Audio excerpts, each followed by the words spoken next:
بسم اللہ الرحمن الرحیم۔ السلام علیکم۔ میں آپ کے لیے آج ماہ رجب کا خاص اور ایک طاقتور وظیفہ لے کر آیا ہوں۔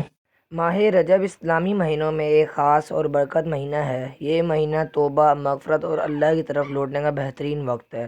کثرت سے استغفار۔ ماہ رجب میں روزانہ کم از کم 100 مرتبہ استغفر اللہ و اتوب الیہ پڑھیں۔ یہ گناہوں کی معافی اور دل کی صفائی کا ذریعہ ہے۔ خصوصی دعا: روزانہ یہ دعا 10 مرتبہ پڑھیں۔ اللہم بارک لنا فی رجب و شعبان و بلغنا رمضان۔ انشاءاللہ یہ آپ کے لیے برکت کا ذریعہ ہوگا۔ دل کی سختی ختم کرنے کا وظیفہ: فجر کے بعد 100 مرتبہ پڑھیں، یا غفور یا رحیم۔ رزق و رسان کے لیے عشاء کے بعد 41 مرتبہ پڑھیں، یا فتاح یا رزاق۔